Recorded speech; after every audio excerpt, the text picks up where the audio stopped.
138 लोग हो चुके हैं, आप स्टार्ट करो। अच्छा अच्छा करें। हाँ हाँ, क्योंकि फिर टाइम कम मिलेगा ना, सर को 2 घंटे तो चाहिए पूरा। ठीक है। हम्म।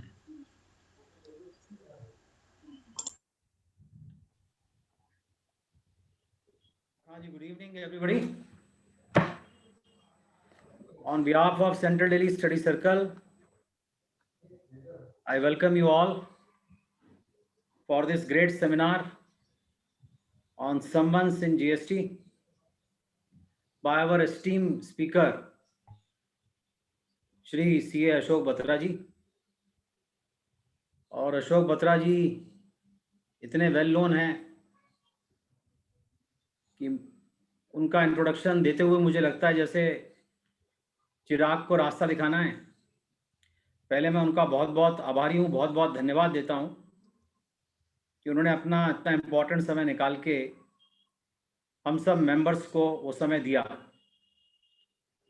और इतना डिटेल्ड स्पेशल प्रेजेंटेशन सर ने बनाया है। मुझे लगता है कि आज सब आप लोग इससे इतने बेनिफिट होंगे कि जिससे कि संबंध का रिप्लाई आप प्रॉपरली करें और किसी भी तरह से आपको प्रॉब्लम नहीं आए। मैं उनका एक ब्रीफ इंट्रोडक्शन देता हूं। आप में से बहुत से लोग जानते होंगे, लेकिन फिर भी मैं उनका इंट्रोडक्शन देता हूं। अशोक जी 1981 में सीए क्वालिफाई किया उन्होंने। उसके बाद 2009 में लॉ ग्रेजुएट हुए और श्रीराम कॉलेज से उन्होंने अपना ग्रेजुएशन किया और अब वो मैसर्स ए.के. बत्रा इंस्टीट्यूट में सीनियर पार्टनर हैं। नॉर्थ इंडिया की लीडिंग चार्टर्ड अकाउंटेंट फर्म है जो उन्होंने 1982 में शुरू करी। एक्सीलेंट उनके क्रेडेंशियल एकेडमिक रिकॉर्ड हैं into taxation and specialisation into DVAT, service tax, goods and services, GST.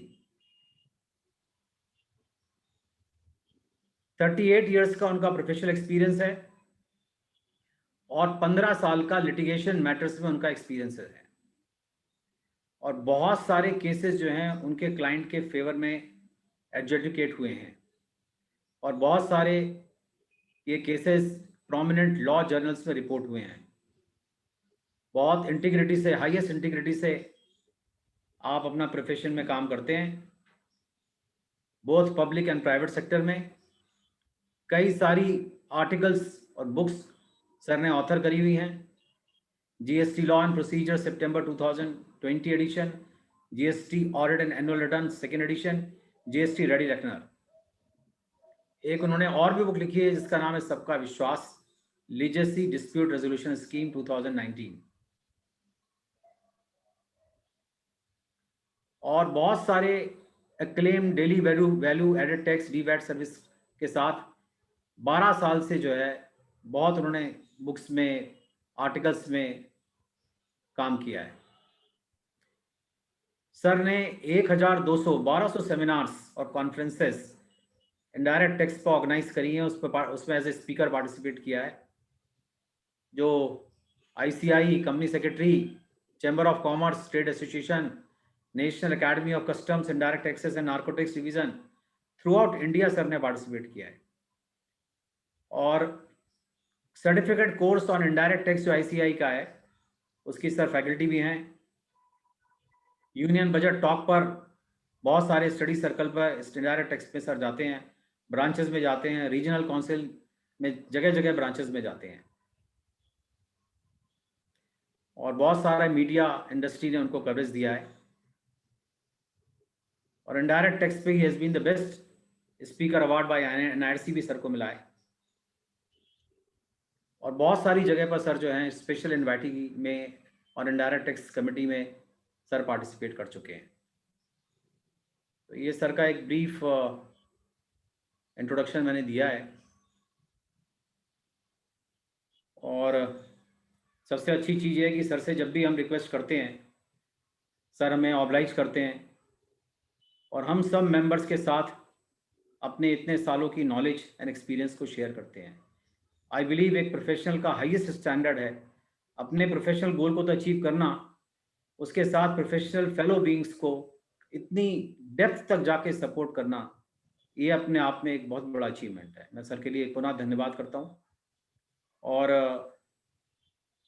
Participants यहाँ पर अभी सबको, आपको जो 300 के नीचे हैं उन सबको CPRs मिलेंगे। जो भी लॉगिन करेंगे उन सबको CPRs 300 के नीचे होंगे। अभी सब 300 के नीचे हैं, सबको CPRs मिलेंगे। और यदि आपको जो क्वेश्चन आंसर रेस करना है तो एक Q&A का बटन आपके पास जो है, सबके पास अवेलेबल है स्क्रीन पे। आप Q&A पर आप अपना क्वेश्चन लिख सकते हैं। चैट बॉक्स पे क्वेश्चन मत लिखें, Q&A पे अलग से क्वेश्चन आप लिखें, क्योंकि चैट बॉक्स में वो चीज़ खो जाती है और ज़रूरत पड़ती है तो हम आपकी वो, यदि वॉइस शेयरिंग की ज़रूरत पड़ती है तो आपकी वॉइस शेयरिंग कराएंगे। अदरवाइज Q&A में आप प्रेजेंट करिए, फिर मैं अपने एस्टीम्ड स्पीकर से मैं रिक्वेस्ट करूंगा वो इस क्वेश्चन को आंसर करेंगे। और यदि आपको कोई अपनी और बात कहनी है तो आप हैंड रेज कर सकते हैं और चैट पे जाके, चैट में आप उसको अपना पॉइंट कोई है तो आप दे सकते हैं। इफ इट इज, यदि ये क्वेश्चन आंसर क्वेश्चन नहीं है। मोहन जी अब स्टार्ट करें। मोहन जी आप अनम्यूट करिए। हाँ ब्रिजेश जी। हाँ जी सर, स्टार्ट करें। हाँ बिल्कुल स्टार्ट करो सर। सर हाँ को भाई साहब, हाँ जी। सर आप स्टार्ट करिए। At the outset, I would like to thank Central Delhi Study Circle of NIRC of ICI for providing me this opportunity to share my views on a very interesting and very practical topic, summer under Section 70. Friends, now we all are looking at it. All the seminars are virtual, and this is one topic where I personally feel everybody must be interested in that. Now, coming to the topic of the day, summon under section 70। जैसे ही किसी के client के हाथ में समन आता है, उसका अपना बीपी तो हाई हो ही जाता है, वो प्रोफेशनल के पास आता है और कई बार प्रोफेशनल का बीपी भी हाई होता है। Most of the time professional remains calm, they should be, but we have seen GST came as an opportunity for the profession, but unfortunately some of our professional colleagues have been arrested also. So this summon is the starting point of creating the tension for client as well as for the professional in some of the cases. This power is not new to GST. This was there in Central Excise also, in Service Tax also. In Central Excise, there used to be a section 1414 of Central Excise Act, which is parameter to section 70. And it was extended to Service Tax by virtue of section 83 of the Finance. आप लोग क्योंकि ज्यादा income tax की practice करते हैं तो income tax के point of view से जाऊं तो इसका रेलेवेंट सेक्शन और कॉरस्पॉन्डिंग सेक्शन इज 131, तो this section is not a mirror image of this section. Kindly mind my words, ये मिरर इमेज नहीं है, ये बिल्कुल एग्जैक्टली वर्डेड नहीं है। स्कोप और पावर में दोनों में बहुत फर्क है, but yes it is certainly a mirror image to section 14 of Central Excise Act and section 83 of the Service Tax Act. I don't say that after looking at this summon आपका BP high हो जाना चाहिए, but at the same time you should take it very seriously, because as I told you, this is the starting point of litigation, and once you don't attend it, it has got a very serious implications. Now, what are the provisions dealing with this? How Indian Penal Code and Civil Code also affects it? What are the relevant case laws? This we are all going to discuss in this 2 hours. I'll say I will deal up to 5:45 on this subject, and 15 minutes we can keep a question answer session. But in the meanwhile, my request to all of you, if there is any question answer and it is being raised, I'll request the organizer, let us deal that question during the deliberation also, if it is related to that topic. Now friends, this is one section which we are going to deal with. In the whole deliberation, we are going to deal only with this section 70. This starts with the word proper officer. Proper officer under this act has power to summon any person whose attendance he or she consider necessary. So सबसे पहले proper officer सम्मन कर सकता है. What is proper officer? 291 में ये define किया गया है, जो नेक्स्ट स्लाइड पे है उसमें मैं डील करूंगा. He can summon to any person. यहाँ कोई टैक्सेबल पर्सन या रजिस्टर्ड पर्सन या ट्रांसपोर्टर या warehouse owner, nothing has been mentioned. It is any person, and the term person has been defined in section 217. But in any case, he can call any person. Either is a registered person or he is a person who's taxable one, liable to be taxed, or is a transporter, or is a warehouse operator, or the owner of a warehouse in whose possession those goods are there, which is subject matter of taxation. Anybody can be summoned to give evidence, to produce a document, any other thing in any inquiry. So we all understand what is document, we all understand evidence. In support of any transaction, any statement, we want to give any evidence, we can give that evidence also. And of course, he can ask me to get my statement recorded, which normally they record, and that becomes part of the relied upon document given to me only at the time when the show cause notice is being issued. And here, Code of Civil Procedure 1908 is applicable. For the time being, forget about it. I'll tell you what is the significance and what are the issues involved in that. For the time being, let us understand only one thing. Any proper officer call any person, wherever he considers necessary, that he wants any evidence, he wants any document, or he wants any other thing in relation to any inquiry which is being going on. Now that inquiry shall be deemed to be a judicial proceeding. This term judicial proceeding is important under section 193 and 228 of the Indian Penal Code. We'll deal with these sections in detail, but right now let us understand it's a judicial proceeding, and the crux of the matter is, in case you give a false statement, which is the meaning under section 193, then you can be arrested and subject to imprisonment also. As I told you, proper officer can only call. What is proper officer? In relation to any function to be performed under this act means the commissioner. So commissioner is the proper officer, and any officer of the central tax who is being assigned that function. Normally you will see that this section 70 show cause notice, which this summon under section 70, a specimen I have just given, which normally is being received. It is being addressed to the person concerned. So we have to look at it that it is being addressed to the real person to whom it is being given. If it is being addressed to somebody else, I am not concerned with it. Sometimes they mention group also, for example, Bajaj Finance Group. So that is a vague summon, doesn't identify the person concerned who has to come. So that is not a valid one. Then he says, I so and so making inquiry in connection with such and such act, ask you to produce these documents or give evidence. So these kind of things are there. And most of the time, you have to appear personally or through your authorized representative. So through your authorized representative is normally struck out. So now he says, in power you appear before me. Sometimes he says you summon you, or you can appear through authorized representative. But most of the time, it asks your personal presence. And then it reminds you if the proceeding under this summon is a judicial proceeding, and section 193 and 228 of the Indian Penal Code, and in case you don't attend the summon or you try to avoid the appearance of the summon, then section 174 and 175 will come. However, this summon cannot be given to persons who have been enumerated in section 132 and 133 of Code of Civil Procedure. वो क्या exceptions हैं वो मैं आपको बताऊंगा when we come to that. So coming back, now let us understand this is the only section which is going to be discussed in 2 hours. Proper officer can call any person to give evidence, document, or any other thing governed by Code of Civil Procedure and Indian Penal. This is the format of the summon. Now, Superintendent of Central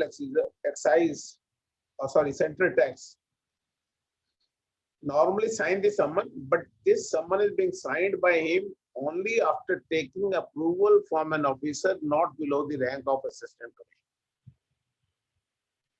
And in this regard, the board has already clarified this proposition in their circular dated 5th of July. Wide power has been given. I have already stated that any person can be called, whether it's a taxable person, whether it's a supplier, is a recipient, is a registered person, is unregistered person, or is the owner of warehouse, or is a transporter. Anyone who is concerned with the supply can be summoned. Sometimes you say, sir, my jurisdictional officer is Mr. A in Central, but this summon has come from Mr. B, or most of the time it comes from investigation, RK Puram. Yes, when I was reading any proper officer, it does not say your jurisdictional proper officer, it says any officer, officer of the act.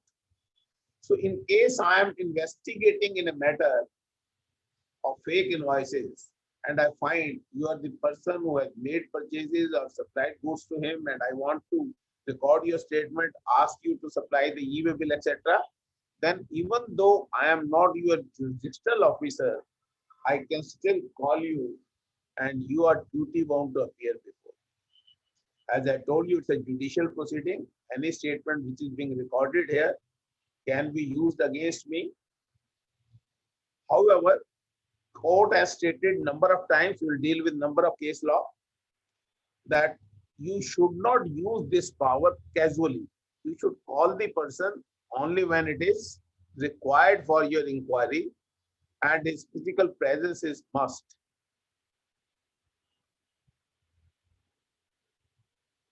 As I told you, you must look at someone very carefully. Most of the time, authorized person is not being permitted, but in case he is not struck up those words or it is being written, then it is not necessary that the person in whose name the summon is being given, even you can take an authority and go and attend it. बहुत बार ये question आता है, client घबराया हुआ होता है, बोला sir हमारे साथ चलिए. यहाँ तो हमने सिर्फ एक सुप्रीम कोर्ट की जजमेंट लिखी है जिसने ये कहा है कि you can go or accompany your client, but you can be present within the visible distance, but not audible distance. यानी हियरिंग रेंज आपको उसकी आवाज सुनाई नहीं दे सकती, आप उसको देख सकते हैं.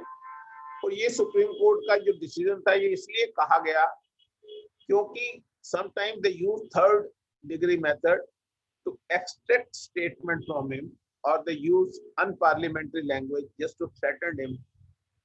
बट दिल्ली हाई कोर्ट की एक जजमेंट है जिसने ये कहा कि नहीं, काउंसिल जा ही नहीं सकता, वो हमारा जुरिसडिक्शनल कमिश्नर है, और वो जजमेंट लेटेस्ट है, इसके बाद आई है. बट उसके बाद फिर तेलंगाना हाई कोर्ट ने भी यही कहा कि this judgment should prevail. We are of the opinion that this Supreme Court judgment is correct. So my humble submission to all my professional brothers is, once your client says I have received a summon, you should not accompany him, because you will be asked to sit at a distance where you can't do anything except for the verification that he is not using the third degree method. Even if it is beyond hearing range, then whatever language he is using, you cannot hear to it. So it is not going to serve any purpose. Rather, you should tell your client these are the precautions, these are the instructions which you should follow, which I'll give you when I'll come to the practical tips. So far as the accompanying of the person is concerned, this is the legal proposition. And of course, as I told you, Delhi High Court is against me. So the court can say because that's a jurisdictional High Court and that decision has come subsequent to this decision. So I am bound by that. I will not permit it. Friends, once again I am repeating for the sake of repetition. अगर आप जाएंगे भी तब भी कोई purpose नहीं सर्व होना. The officer may try to humiliate you before your client. पर अगर आप नहीं भी जाते हैं तब भी कोई पर्पस नहीं होना. तो मेरा सजेशन ये है कि जब भी कोई सम्मन आए, कई बार बहुत सारे मेरे पास प्रोफेशनल ब्रदर आते हैं, सर ये तो मेरा 20 साल से क्लाइंट है, मेरा भाई है, मेरे भाई जैसा है, वी हैव बीन डीलिंग है, तो घर की बात है, ये फैमिली मेंबर हो गया है. तो ठीक है, फैमिली मेंबर जब ट्रबल में होता है तो कई बार अकेले जाना पड़ता है. जो काम अकेले कर रहे हैं वो अकेले ही करने पड़ेंगे. तो you should not accompany because Delhi High Court judgment is against you. Now the question comes, if it is a limited company and you are an employee there and you are looking after one particular aspect of it, and when you are being summoned, company gives authorization in your name and you go there and he asks you a question of which you are not concerned with in your professional duties or you don't know about it. So you can suggest this question belongs to this department. I am not dealing with this department. So and so person is dealing with this issue. In case you want to record a statement on that particular aspect, this is the name of the employee who should be summoned accordingly. So there is a case law with regard to that. I'll come to that when I'll come to deal with the case law. Then friends, अगर investigation A B N company की चल रही, मैंने आपको बताया समन सी and D का भी आ सकता है in case he is concerned with that supply in any capacity, as a transporter, as a warehouse owner where the goods are being stored, as a buyer, because if I am investigating the case of supply, then other person may be a buyer, but if I am investigating the ITC, then you may be a supplier. So in any case, once you are attached, it can be. I have seen that central excise that whatever someone they are issued, they normally not vague. They specify. I am doing this investigation. These are the books. These are the records. Rather, the question comes from the client, sir, इतना बड़ा information मांग ली है, मैं GSTR 1 में सारी supplies देता तो हूँ, मैं ये information उनके इस portal पे डालता तो हूँ. देखिए, once he is doing an inquiry, he has to keep papers in the file. He cannot take screenshot of the GSTR 1. So whatever documents are being demanded or asked for, my humble submission is it should be provided to him. In case it is a voluminous record, then you can simply say, so this is a voluminous record. I have made 200 purchases from this. This is the ledger copy of this account. And these are the sample invoices. In case you are interested in any of the specific invoice, I can provide it. So my humble suggestion to my friends is they must try to comply and give the record rather than finding out an excuse not to supply it. If the intention is to supply it, you are always find it via media. There may be a possibility you give it in electronic form. If there are 1,000 invoices, you can take copies of that, scan it, and make out a file and give it that file in digital form, maybe on pen drive. So try to give this summons. Now the problem comes, which I have seen when I have also been dealing with the corporate clients, is sometimes there is a high-headed officer and they issue the summon in the name of managing director, director, senior officer, and by and large, senior the post, उतना ही डर ज्यादा, कमजोरी ज्यादा, उतनी घबराहट ज्यादा. तो कहता सर MD तो नहीं जा सकते, मैं जा सकता हूँ क्या? If the summon is in the name of managing director, then you cannot go. But obviously, if you feel that the information which is being asked for, he is not concerned with, or this can be supplied by any other responsible officer, and before the date of summon, you can make a request. Sir, this summon has been issued in the name of so-and-so, who is the managing director. These are the documents which has been asked for. Mr. So-and-so knows all those facts, can explain those papers to you. If permitted, can we send so-and-so person with authorization? That can be requested. Department has also issued the instruction that managing director, directors and senior officers should not be bothered at the initial stage unless otherwise it is very much necessary for the purpose of making out a case where his direct involvement is being alleged. For example, the one from whom you are buying the goods, he says, I am always dealing with that gentleman, the managing director. He always make me payment and he is the one who places the order and all that.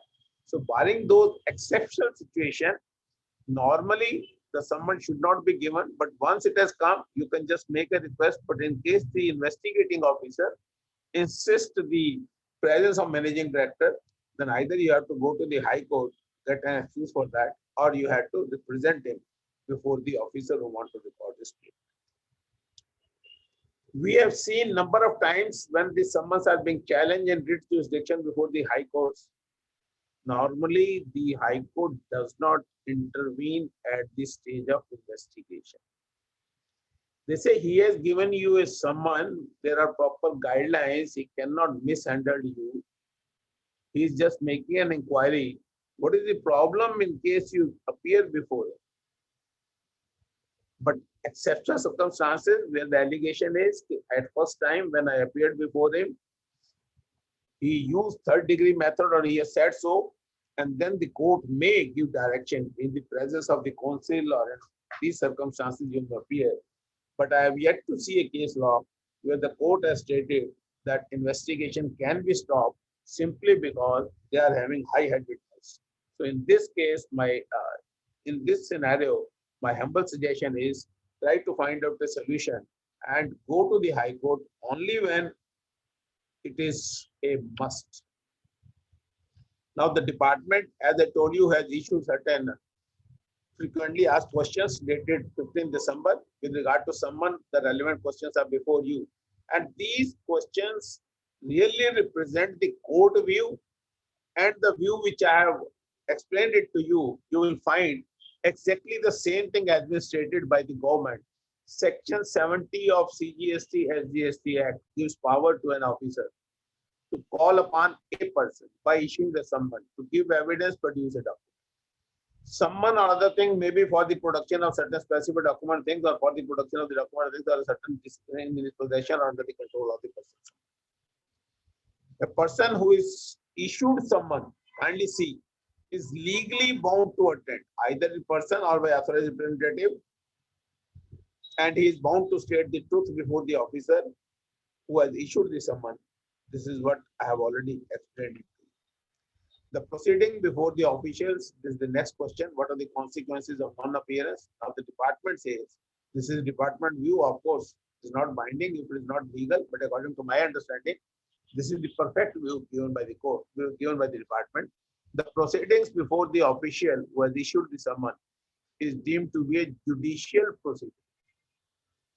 If does not appear, then he can be prosecuted under section 174. If he abscond to avoid service, he can be prosecuted under section 172. Or in case he failed to produce the document, or he doesn't want to produce the document, then he can be prosecuted under section 175. All these three sections I'll deal in the times to come. What can be the consequences? They are continuing. In case he gives a false evidence, he can be prosecuted under section 193. So look at the prosecution instances. Once I avoid the proceeding, I can be prosecuted.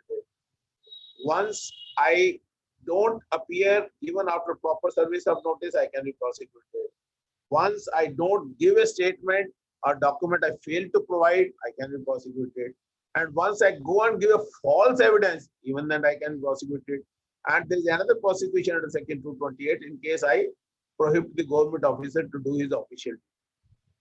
In addition, these are the prosecution aspect of it. In case you look at the financial aspect, then there's a penalty which has been provided in section 122, subclause 3 and further subclause D, and liable to penalty up to rupees 25,000.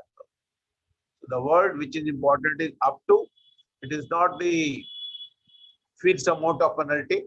It is only up to which can be involved. That means any amount up to 25,000 rupees can be subject to penalty. That can also be imposed.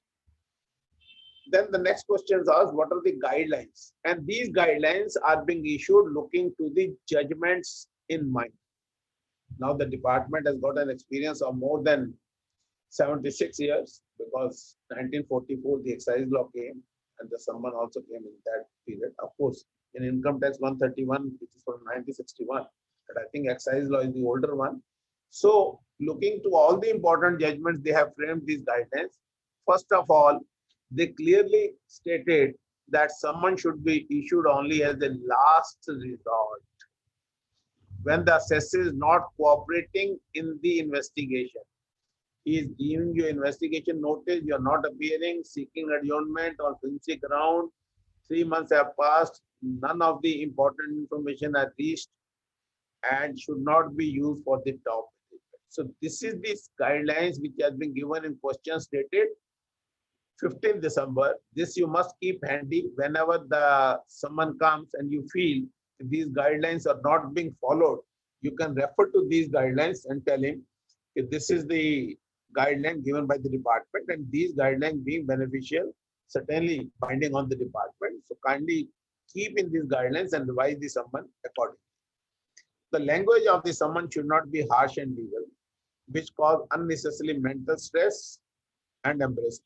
Whereas in practical life, whenever you have seen your client has gone for the summon, the person or the officer who is going to record the statement, first sentence is, you cannot leave my office without my permission.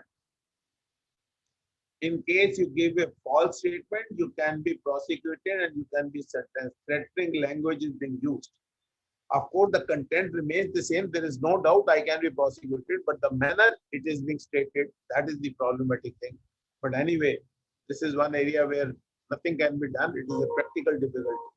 We have seen in income tax, they have fixed up circle rate and all that. But in any case, capital gain, when I am buying a property, even today, my transaction cost and my real transaction cost, both differs, but still department is helpless. Anyway, coming back, so this is one, legally they cannot use this house language. Not below the rank of assistant commissioner, I have already told it to you. Where the operational reasons it is not possible to obtain such prior written admission from the AC and telephonic permission, and as early as possible, the permission should be taken in writing. But can you as a counsel or as a client question that this someone has been issued by the superintendent without taking any approval? I think that approval is in their file only. By and large, I have seen superintendent normally sign the summons and it is already there on file. In case you feel that he has unauthorizedly called you without taking assistant commissioner or without taking proper permission, then it can be checked. This is for their internal control. जितने भी सम्मन रखोगे उसका record रहेगा, उसकी report बना के आपको हायर ऑफिसर को देगी. Once again, they say senior management official like CEO, CFO, general manager should not be called in the first instance. They should be summoned only when they are indication in the investigation of their involvement in the decision-making process which led to loss of revenue. The following precautions should generally be observed while summoning a person. This is for the department, not for the client. What I am reading is a clarification from the department. So department is saying their officers, what should they do? A summons should not be issued for appearance where it is not justified. Only when there is an inquiry undertaken and attendance is of utmost importance. Should not be issued repeatedly. एक बार सम्मन दे दिया, you ask for the information and minimum number of appearances should be respected. The time which has been specified in the summon, at that particular time you should be available. This is very important. Statement should be recorded during office hours. But practically you have seen, you have been called at 3:30 up to 5:30. They won't call you to your office. At 5:30 when the office is likely to be closed, they will take you to the basement and then they will start recording the statement after office hour and really use that unparliamentary language. But officially, as per the department itself, it should be recorded their office hours. So wherever it is being delayed disproportionately, you can make a soft objection to this. I will come tomorrow again in case you have been busy there, but kindly permit me to go home at this point of time. But I have seen most of the time they use unparliamentary language and they harass, and the courts are fully aware of it. That is why the consequences of the statement, I'll tell you, is not that once you have stated something, it has become an evidence against you and will certainly used by that. There are certain safeguards, checks and balancing are being done simply because of the reason the government realizes that there is a difference between theory and the practice. So they have inbuilt that. Section 122(3), as I told you, penalty up to 25,000. The actual wording is may extend to 25,000.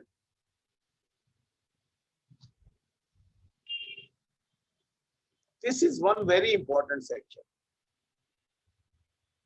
This has very recently come in the High Court also, Delhi High Court, I think day for yesterday only, when somebody challenges someone on the technical ground. So this section comes to the rescue of the department. It says no assessment, reassessment, including someone, cannot be invalidated. Again, when they say someone, later part of the statement also someone is appearing on similar technical error. For example, the name of the person is Ashok Kumar Batra and they have used 2A while writing Batra, but rest of the information is correct. If I say that someone has been given to the wrong notice, maybe the court says the rest of the things, your address, your GSTN number and everything is common, so it is implied is Ashok Kumar Batra, it is only a typing error or a writing error. But there are judgments on both the sides. Some courts have been very, very technical, but now I've seen for the last 10 years, the government is, the courts are with the revenue and they don't question someone simply on technical reasons. Spelling mistake is being done or something like your address is there. Let us say B3/232, they have mentioned B3232. Then again, somehow A is being mentioned and there is no 232A in the building. If there is an address which is there in the building, then of course you can say it is a major mistake. But once he is writing third floor and there is a third floor and you are there, but spelling of third floor is wrong, then I think that is only a technical breach. So this section is really important and you should invoke this section only when there are major mistakes. This is very important for all of us to understand that once I have acted upon any notice, someone, then I cannot challenge. It was suffering from various discrepancies, name was wrong or the address was wrong. So all those issues, in case you want to take up as a challenge before the department, then before you appear for the summon, you should object that this summon has been served in the name of Ashok Kumar Batra, B-A-A-T-R-A, whereas there is no such person by the name of Ashok Kumar Batra. So this summon is not applicable to us. So we are not making any appearance in process of that summon. So that objection can be raised.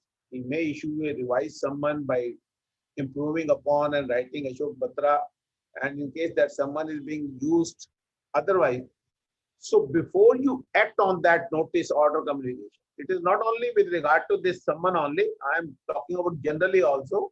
It is applicable to any notice also. For example, there is assessment 10 notice and there's some technical error or something like that. So everywhere, in case you want to raise a technical objection or the legality or the constitutional valid, sorry, not constitutional validity, but of the validity of that notice, certainly you have to challenge it before you act upon that notice. And once you have acted upon it, then subsequently this defense is not available. That is why once you have seen the number of writs are being filed, the summons are illegal or without the authority of law, we challenge the authority of that gentleman. So all this can be done before you act upon that summons. Now, friends, I have been talking about Indian Penal Code, Code of Civil Procedure, etc. So I have shown you the sample of the summon also, in which two sections have been very prominently mentioned, 193 and 228. What is 193? The section has been reproduced as it is. But the crux of the matter is, in case you give a false evidence or you fabricate some evidence, he asks for a document and you fabricate that document, then certainly you can be, because being a judicial proceeding, you can be, and there can be imprisonment of 7 years. And in case the issue is not all that serious and the situation doesn't apply, then you can be extended to 3 years. So in any case, by and large, those officers always say this, the first part of it,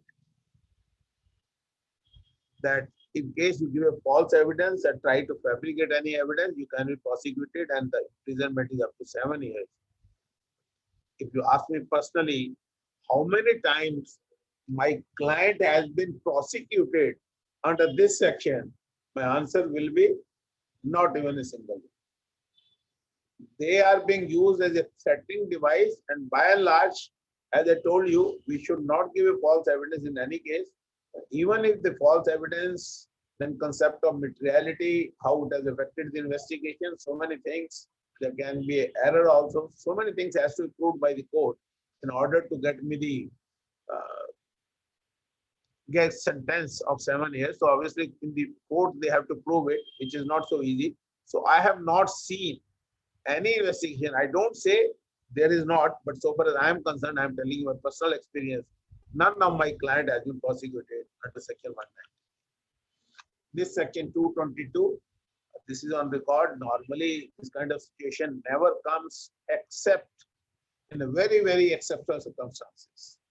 When I will deal with one case of Telangana High Court, I'll tell you that this section is being invoked. Normally, no businessman who is registered in GST dare to insult or threaten or disrupt or interrupt the working of the public sector. So this section applies when you have been called upon and you threaten the officer or you don't permit him to work, then you can be subject to prosecution, and simple imprisonment may extend up to 6 months and fine of ₹1,000 or both. So these two sections are being mentioned in every summon at the bottom, and then the rest of the 3 sections which are being mentioned is 172, absconding to avoid service of summon. देखिए service of सम्मन के लिए section 169 which will come and deal with any notice, service, summon, etc. is to be served. It has to be served in the manner which has been prescribed under section 169. And it is also a settled law. Once a procedure has been prescribed to do a thing, then that procedure must be followed to do that thing. You must be recalling, because most of the chartered accountants are now in GST and their WhatsApp is giving a lot of knowledge information. You must have seen in one of the case where the notice was to be given on the portal and being sent through email, the proceedings were held to be illegal. Where it was to be given in an email and it is being posted on the portal, again the proceeding was held to be illegal, only on the premise that once a mode has been prescribed, and it is not like it is for the first time it is happening. If you look at section 37 of Central Excise Act, which deals with the service of notice at that point of time, it says registered AD, and even the registered posts were held to be not the prescribed manner in the law, and those notices were treated as if they had never been served. So service has to be in terms of section 169, which I'll come later on. But right now, I'm talking about IPC section, which are applicable to someone and always mentioned in the notice is 172. It says where you try to avoid the service, you have gone, घर बंद करके चले गए, factory बंद कर दी, वो आया उसका दरवाजा बंद कर दिया, दरवाजे के बाद 2 कुत्ते खड़े कर दिए. So all these things, whatever you are doing, in case you do that, then again you can be prosecuted, and punishment is simple imprisonment for a term which can extend to 1 month, or a fine which may extend to 500 rupees or more. So this is to avoid the service of notice. And one will go to 169, you will appreciate that even pasting is one of the mechanisms. But in case you obstruct their proceeding, then you can be prosecuted under this section. If the summon or the order is to attend in person or by agent or to produce a document in the court of justice is simple imprisonment for the term which may extend to 6 months. तो अगर आपको person में कहा गया या agent से कहा गया तो 2 सिचुएशन है, दोनों सिचुएशन में imprisonment different. Then comes section 174, non-attendance. Proper service हो गई 169 के हिसाब से और आप गए नहीं, पहले तो पेनल्टी लगाते हैं 123 का 25,000, फिर आपको वो बेलेबल वारंट इशू करते हैं, फिर नॉन बेलेबल वारंट इशू करते हैं, आप फिर भी नहीं जाते हैं तो फिर वो आपको प्रोसिक्यूट भी कर सकते हैं अंडर सेक्शन 174 में. ये जो नॉन बेलेबल और बेलेबल वाली बात है, ये प्रैक्टिकल एक्सपीरियंस से बता रहा हूँ, बट नोटिस पे लिखा होता है कि you can be prosecuted in case you fail to appear after the valid is there, then it is there and you can be simply imprisoned for 1 month. Similarly, in another situation, it is 6 months. Then there is another section 175. देखिए 5 possibilities हो सकती हैं। मैं notice serve ना होने दूं, मैं सर्व होने के बाद ना जाऊं और मैं वहां जाके फॉल्स डॉक्यूमेंट दूं या वो डॉक्यूमेंट में ना दूं। वो पांचों सिचुएशन को इन्होंने बड़ा स्मार्टली कवर किया इन पांचों section.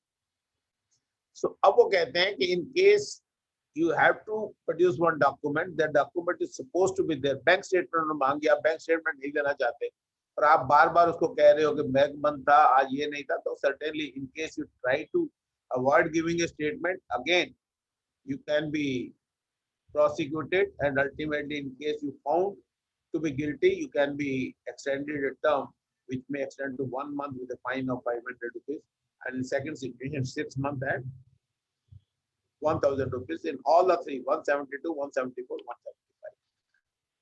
Now, can this summon be given to everyone? As I told you, senior officers should not be given unless there is mandatory department guidance is also there.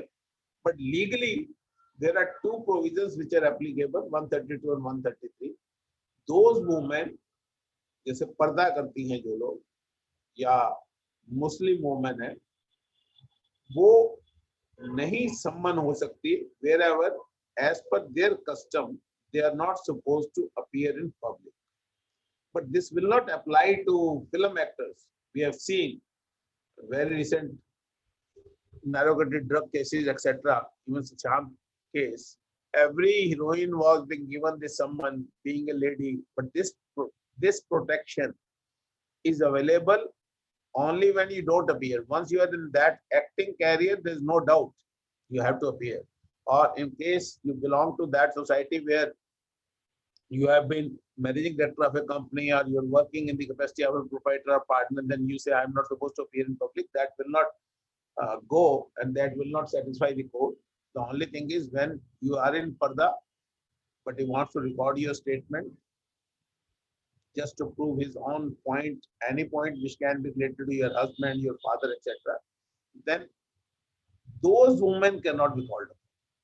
But at the same time, I cannot be summoned under section 70 to appear before me. But then subsection 2 clearly says in case the arrest is required, she can be arrested by lady police.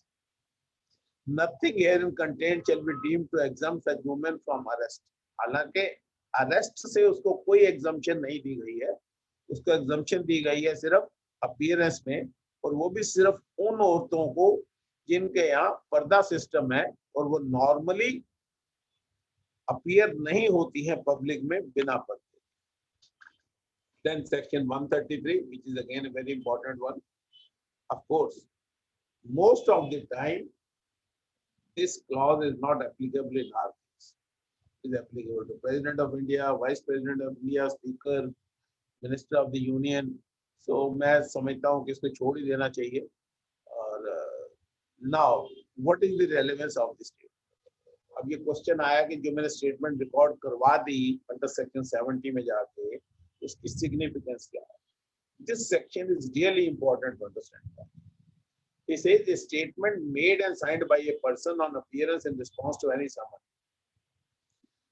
is not binding unless otherwise you prove it through other evidences during the course of inquiry. It may be used against me the truth of the fact which it contains.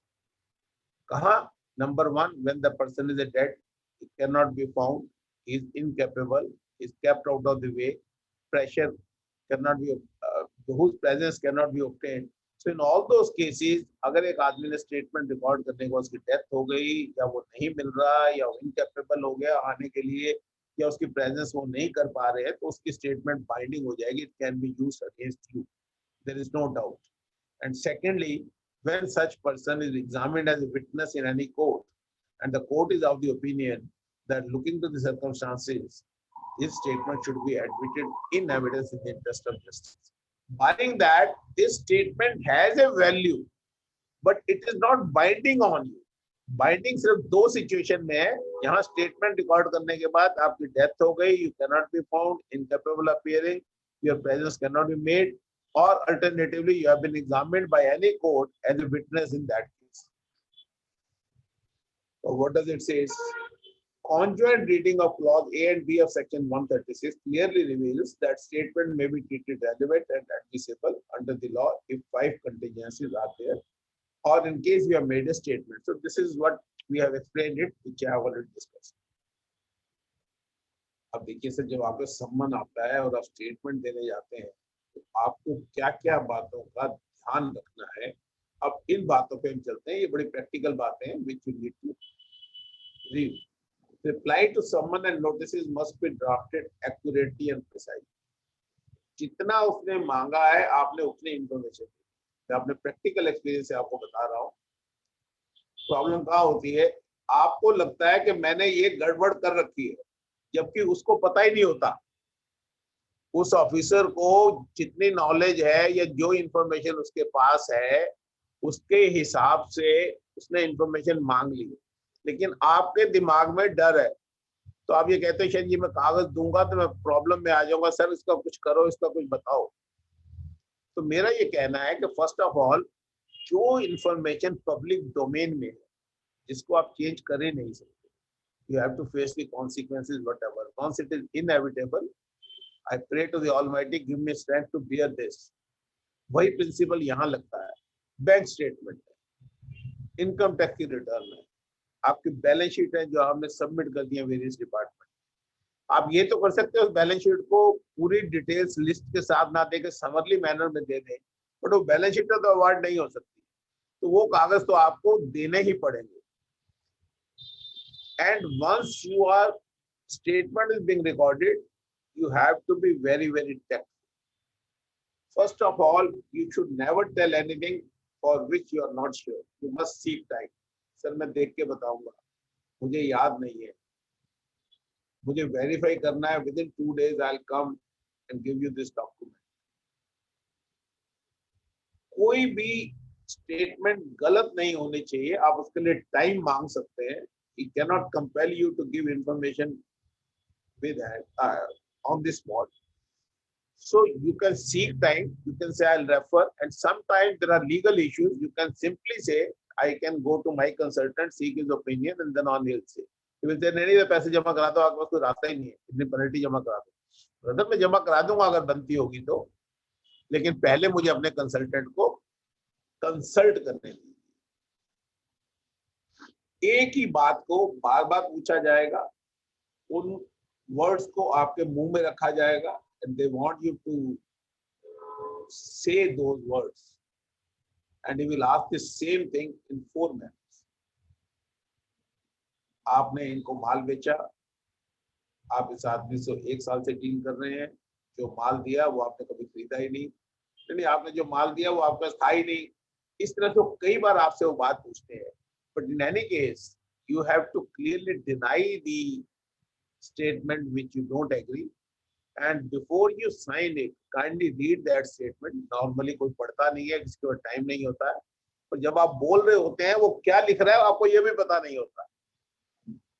मेरी ये request है आपसे कि आप जब आप बोल रहे हैं तो कम से कम वो जो टाइप कर रहा है उस टाइम या तो साथ साथ पढ़ लें, बाद में अगर 40 क्वेश्चंस हैं और आपका पढ़ने का टाइम नहीं है तो आप, या वो पढ़ने का टाइम नहीं दे रहा है, क्योंकि स्टेटमेंट तो वो देगा नहीं, वो तो आपको तभी मिलेगी जब शो कॉज नोटिस इश्यू होगा या इंक्वायरी कंप्लीट हो जाएगी, एंड आपको जो भी उन्होंने डॉक्यूमेंट देना है 73 में 74 में शो कॉज देना है तो उसका पार्ट बन के आएगा रिलाइडेबल डॉक्यूमेंट। तो बिफोर साइनिंग अगर उसने कुछ ऐसी चीज लिख दी वो चेंज नहीं करना चाहता तो you can, while signing the statement, you can से question number 13, my answer was this, whereas it has been recorded in the manner in which it has been stated, it has been signed.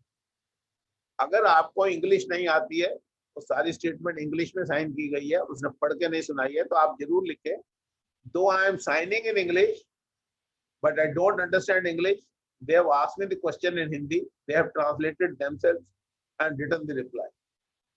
I don't know English, so I can't read it and confirm whatever has been written is correct or not. मैं भी English बोल रहा हूँ तो आप ये हिंदी में भी लिख सकते हैं कि जो कुछ इन्होंने लिखा मुझे नहीं पता है, तो उसमें कोई बुराई नहीं है। और जैसे ही आप कमरे से बाहर आएंगे, मेरा एक सजेशन है, पहले तो आप जब कमरे के अंदर जाते हैं तो आप उससे कह सकते हैं because legally it is not permitted, but some officers are good. They say, sir, can I note this question answer in my diary? 99% they will deny you the permission. 1% you will get it. In case you get it, it is fine. In case you don't get it, 99% you have to come out. और बाहर आके जो भी question answer जितनी भी आपकी memory है उसके हिसाब से आप लिख लें और उसके बाद सीधा अपने कंसल्टेंट को बताएं, क्योंकि अगर वो स्टेटमेंट में कुछ ऐसा कन्फेस हो गया है तो आपको विड्रॉ करना है, तो statement has to be retracted at the earliest, at the best within next 24 hours, because subsequent retractor in various judgment administrative is afterthought.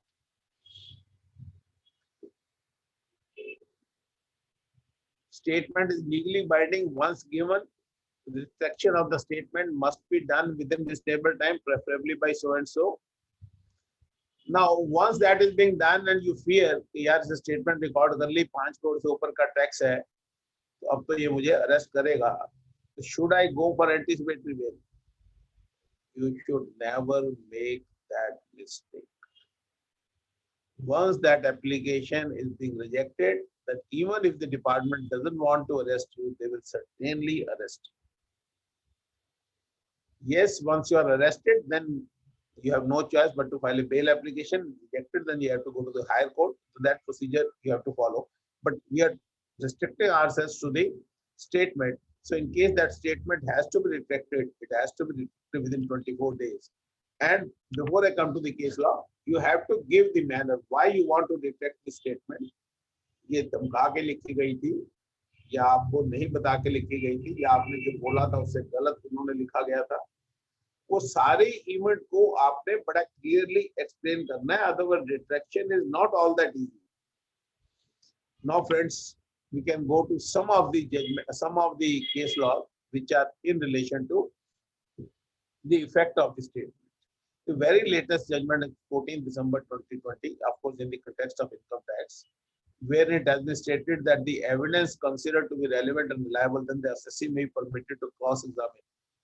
If they are using any statement to make out a case against you, then there are plethora of judgment available, which says any material which is going to be used against you must be confronted you, and you must be given an opportunity to cross-examine the person on whose statement this case is. Then now coming to the indirect tax cases.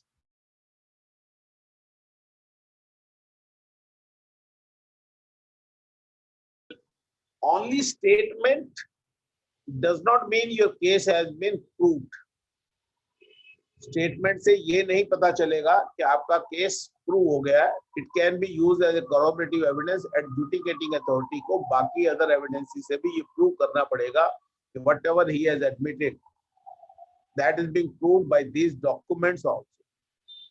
Merely recording of the statement is not enough, except those situations जो मैंने आपको बताई थी, when the person is dead and all that, that is being treated final. Otherwise, that statement need to be proved by the other evidence. Then there is another important case law, which is Punjab and Haryana High Court, again 2016 only. This is under the excise law, and the section 9D1 and our 136, which we have read, is paramaterial, absolutely same. Again, the same thing has been stated by the court. The statement recorded during inquiry investigation by the gazetted central excise officer has every chance of having been recorded under coercion or compulsion. The court is fully aware. That is why this 136 section and earlier on 9D was there. So merely on the basis of statement, the case is not treated to be proved against you. It is the court further goes and read. It is a matter of common knowledge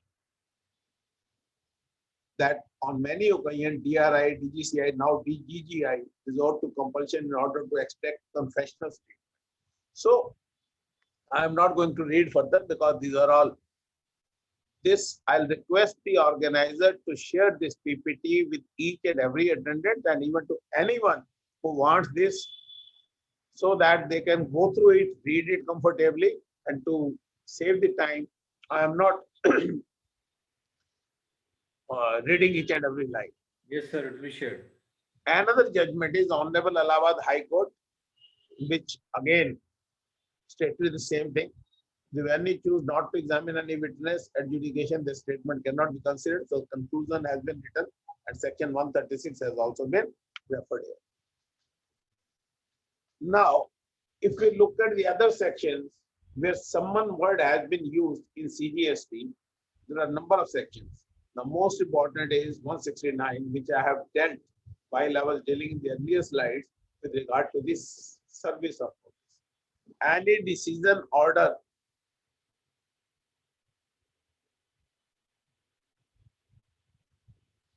summon notice. So it is applicable to summon also. So I have bolded summon or other communication. First of all, by giving or tendering it directly, उनके signature में लो. Registered post या speed post, जब से वो 37 आपका झगड़ा आया, फिर law amend कर दिया गया, उसमें speed post भी add कर दिया गया. और courier with acknowledgement the. courier के साथ अभी भी acknowledgement है. यानी proof of delivery नहीं होगा तो बात नहीं बनेगी. And then email, common portal, publication, ये मेथड है किस सेक्शन में क्या अप्लाई करना है. अगर वहां कोई स्पेसिफिक सर्विस का मोड दिया गया तो वही लगेगा, नहीं तो one of these can be done and it has to be applied chronological. अगर ये सब नहीं होते हैं तभी आप एफ पे आएंगे. पहले A, you try to do it by A, then B, then C, then D, then E, and in case you are not able to do that, finally by affixing it on the place of notice. कब सर्व हुआ, expiry of the period कैसे calculate करती है, because date of service is very very important. Not in the case of someone, but in the case of orders etc., because the limitation period starts from that day. So this 169 we have discussed in detail. Now we move to another section, 111. Tribunal has also been given the power. First of all, I'll tell you, tribunal is a statutory court and not a constitutional one. It is being created under the statute. For example, Income Tax Appellate Tribunal, Service Tax, and now GST Tribunal, they have also, there are provisions which has been enacted in the statute. So that is why in these tribunal, virus of the sections or rules cannot be challenged. That can be done only in the constitutional court, which is High Court and Supreme Court. So they have normally been given a free hand to form their procedures. But in this GST law, most of the things which have been stated in the rules and the power was being given generally and delegated legislator has been enacted in this section itself. Now section 111, section 111 clearly says you can summon the person concerned. So that power has been given to the tribunal also. Then rule 132. Anti-prohibiting authority, they can also summon any person. Again, the same thing, 193 and 228. This you find invariable. Now we are coming to some of the important case laws. What message they give it to us, and 2 case studies just to understand this. Now, whether senior officer can deny from appearing in summon. For example, as I told you, they normally give a summon in the name of MD or director, and normally they are not, they don't want to appear. As I told you, if they are not concerned with the subject, then they can politely say so. If they feel if there is a particular person who is dealing with that, he is in a better position to give, and if this officer is not required, they can make a request for that. But proper officer has the final say. In case he feels that MD or the person concerned, his statement is very, very important for the purpose of making inquiry purposeful, then they can insist, and thereafter you have no choice either to appear before him or you can go to the senior officer. We have given some answers. Presence of senior officer may not be necessary. This is the same on the line which I have discussed when legal issues arise for consideration, compelling reasons. So this is the judgment National Building Construction Company, wherein a senior officer was asked to appear. They sent somebody else. Then the court, Delhi High Court, very recent case of 16 November 2018, in para 34, made these observations. whether authorized signatory can deny recording of statement due to non-involvement in daily affairs. I have created a fiction, a case wherein certain names have been used, but the pith of the substance of this slide is, if a CFO has been called and he is looking only the finance function and is being asked number of questions on the purchases made or the sale made with whom it is not concerned with, he can simply deny it. There is absolutely no problem. He can say, though I am being designated as CFO, but in day-to-day working, I am only looking at the financing. I arrange finance from the bank. I look at the loans, etc., and I look at the working capital requirement. I am not engaged into the purchase and sale of these goods. And the question which you are sending, I am not in a position to do so. And so is the purchase manager who looks after the purchase, and so is the sales manager. You can certainly say so. और ये matter यहाँ नहीं खत्म हुआ, ये matter supreme court में गया विनोद कुमार जैन की केस में. Citation is there. You can just note down. So the Supreme Court has answered in that manner. So once he is not aware, then you cannot compel him because he is not dealing with that subject. He is giving you the name of the person concerned. He is not avoiding the inquiry. You should call him. Forget to call this gentleman. Now, this is the judgment which I refer when I told you in the case of Telangana High Court, these provisions are being used for prosecution. It is a very interesting case wherein intelligence was there, three brothers were there, they were being politically well-connected guys, सबसे ज़्यादा tax देते थे, उनके यहाँ investigation हो गई, tax evasion की बात आई, 3, 3:30, 4 बजे के एक पार्टनर से हाथापाई हो गई, उसका हार्ट टूट गया, वो बाहर चला गया, हॉस्पिटल में एडमिट हो गया, एम्प्लॉइज ने 6 बजे उनके अगेंस्ट FIR करवाई डिपार्टमेंट के अगेंस्ट, वो FIR पुलिस स्टेशन वालों ने रजिस्टर्ड भी नहीं. तो इस केस को आप जरूर थोड़ा सा पढ़े, in case you want to understand इस तरह के सिचुएशन में ये क्या होता है. साइटेशन आपके सामने है, 2020-11 TMI 216. आई एम श्योर ये सब जगह होगी, TMI में है तो TIL में भी होगी और एक्टस में भी होगी. तो वहां उन्होंने ये कहा कि you can not expect police to do और registered case against the official concern. तो जब इन्होंने 6 बजे कहा कि हमारे साथ बदतमीजी हो रही है, हमारे साथ ये हाथापाई कर रहे हैं या हमारे साथ ये थर्ड लैंग्वेज यूज कर रहे हैं, तो they have made the first move, though their FIR may not be registered. और आप ये कह रहे हो भाग गया बाहर, उसको मेडिकल एड चाहिए थी, वो प्राइवेट हॉस्पिटल जगह प्राइवेट हॉस्पिटल का सर्टिफिकेट नहीं मांगते. तो ये जरूरी नहीं है कि सिर्फ गवर्नमेंट हॉस्पिटल वाले ही सच बोलते हैं. और आपने उसको in view of the admitted as a search operation was continued till past midnight and summons were issued to second president of here at 12:30. So we say this is unreasonable time. You could have waited, the proceeding could have gone in the second day also. So all these aspects have been discussed in this judgment, but it clearly says they ask for the prayer that this statement should be recorded in Telangana only, which should not be called in RK-Puram, because DGGI and Directorate of Audit, they had pan-India jurisdiction. DGI Delhi can go to Chennai, Mumbai and do the search about the statement, but then they say that those employees whose statement is not all that important may be recorded here in Telangana, but the court refused to give permission to the senior partners that their statement be recorded there. They said they should be called in Delhi, they can be recorded their statement. Prior period is there, this COVID precautions, etc. have to be looked into. So what I was trying to say, normally court does not intervene in the investigation. In a case like this, where mishandling and even other things, physical attack, etc., is also being alleged, whether it has happened or not, I don't know. But in any case, even in those cases, the proceedings were not stopped. The exemption was given only to the employees. That too on the economic grounds, it will be very expensive exercise for the company to do it. But partners have to come to DGI and record their statement. So normally court does not care with this. Then question comes, once in terms of section 67, there is a search, you have been called in as someone and certain documents are there. And now they are asking a question for which the documents are in their possession. So in a summon, when I am being asked to tell me how much purchases I have made from Mr. A, and those books have already been seized, then this judgment will come to your rescue. Calcutta High Court, 2020 only, 8th July.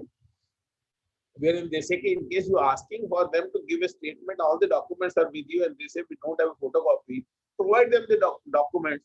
And it has been provided in the statute also. Once the statute also provide you 67, then give them the copy so that they can record statement. So what I am trying to emphasize, in case you are being served with a summon, and that summon may be after search, and all the books have been impounded, and you want to refer to the books to reply that, you can take copies of those books.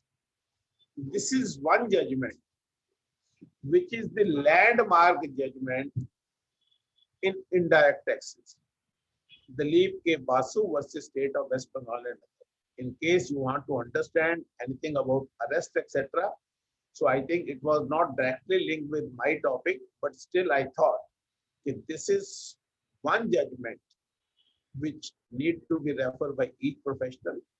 And very recently, Supreme Court again in some of the cases stated that you must install CCTV cameras in all the prisons, in all the police stations, in all the revenue officers also now, because they know if these people use the third degree method to extract statement, and they want you to write the same thing which is there. And this is again another judgment of Supreme Court asking for this. Not very recently, couple of 15 जनवरी, आज क्या है sir? आज है 23 जनवरी, 8 दिन पहले Bombay high court की judgement आई. मैं आपको ये सिर्फ जजमेंट इसलिए पढ़ना चाह रहा हूँ कि आज की जो बेल के मैटर्स हैं, court are becoming very strict. Now this judgment has used such a harsh language that the respondent department is virtually, I would like to read this paragraph, virtually prevented from exercising its power even after issuing summons. By such order, the petitioner indirectly got relief of anticipatory bail, which is also not ordinarily permissible in proceeding in the present nature.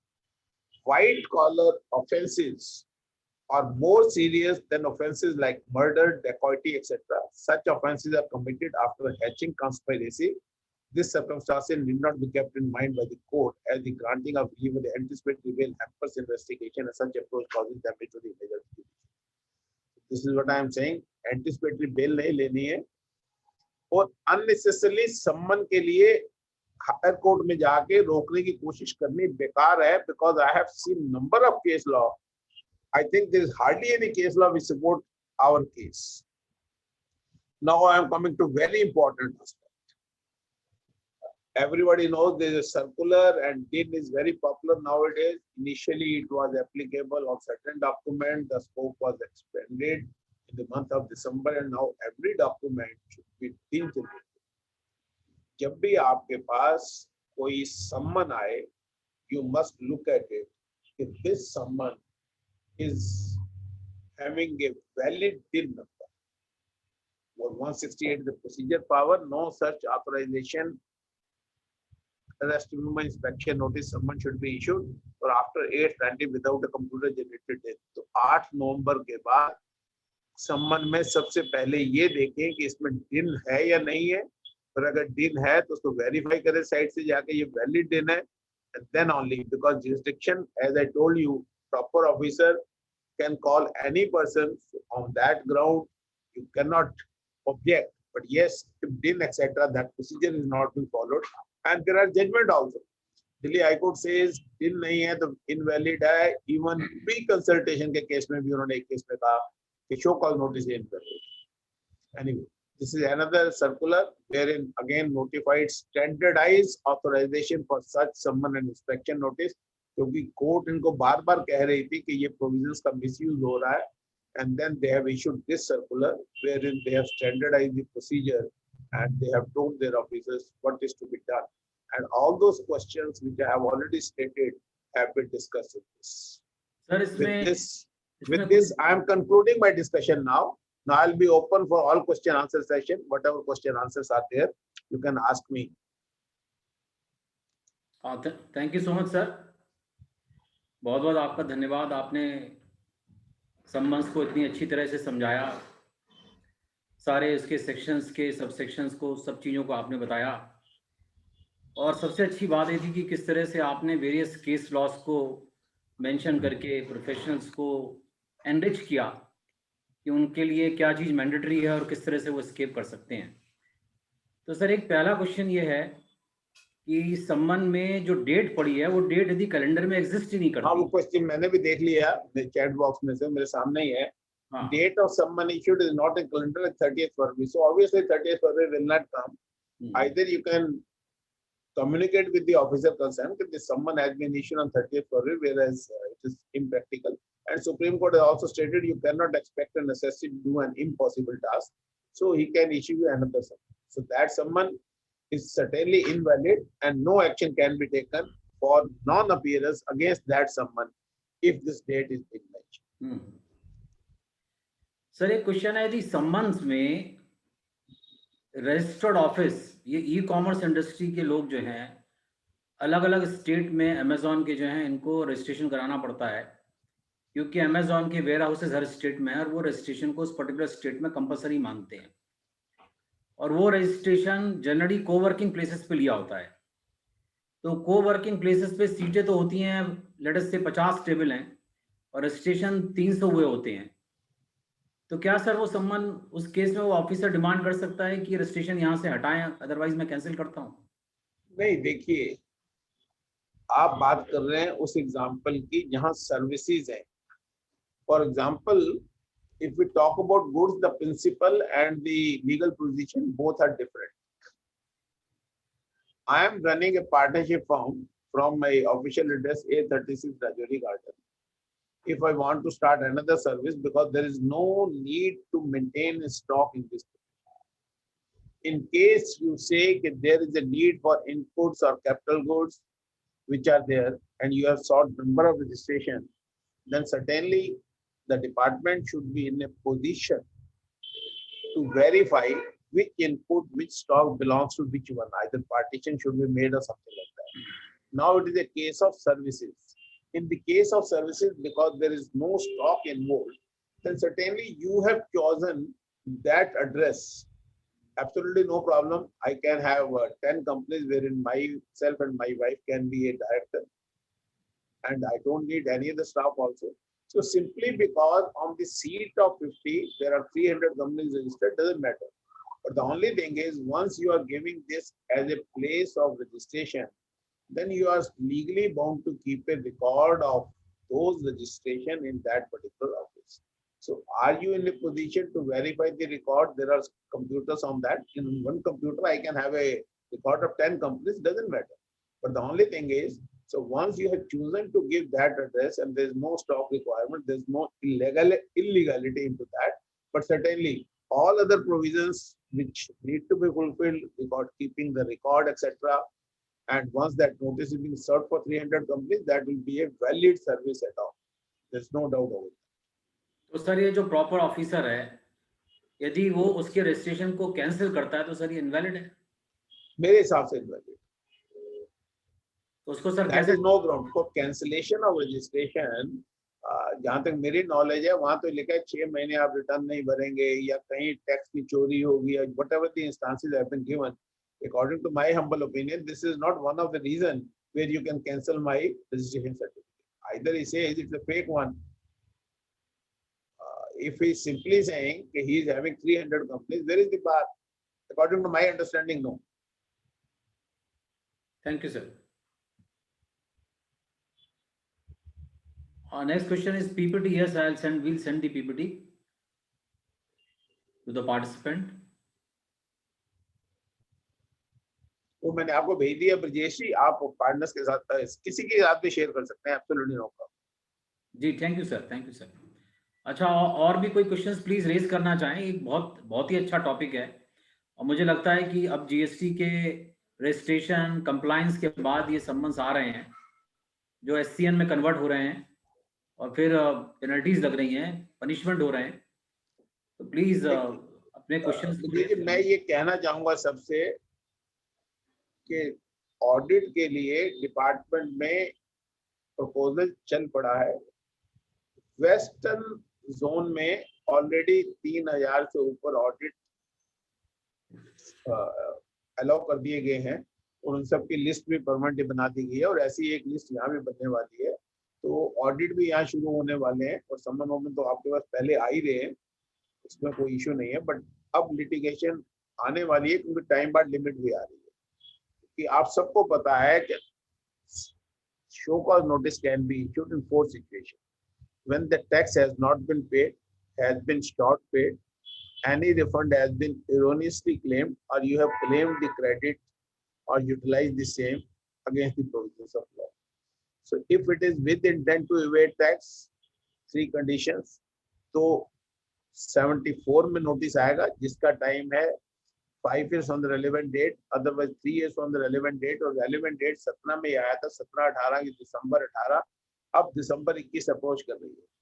तो अब ये time barred भी होने शुरू हो जाएंगे और अब सर्विस टैक्स में भी सिर्फ 14-15 निकल गया, दिसंबर का पीरियड उन्होंने एक्सटेंड कर दिया था because of this COVID etcetera. Now we are running into January 21, तो आप ये समझ लें कि अप्रैल 21 को 15-16 भी टाइम बार्ड हो जाए। तो 16 मार्च की रिटर्न 25 साल करनी थी, तो फिर सिर्फ 16, 17, 15 महीने रह जाएंगे।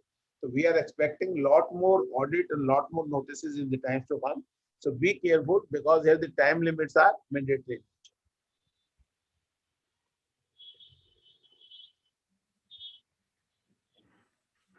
बिल्कुल सर, बहुत आपने कॉशियस बात कही है मेंबर से कि दे शुड बी रेडी। और अब तो ये सबके पास सब आने वाला है क्योंकि सब सीएज आजकल सब रिटर्न्स फाइल कर रहे हैं, कंप्लायंसेस कर रहे हैं, तो इनको सब ये सम्मन्स और नोटिसेस और ये ऑडिट सब इनके पास होना ही होना है।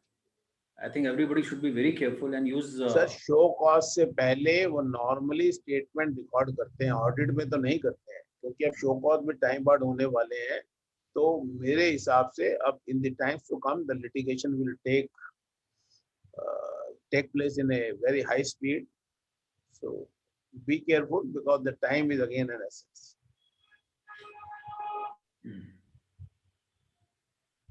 एक sir, If there is no question, can we हाँ, can we continue or should we close down the meeting?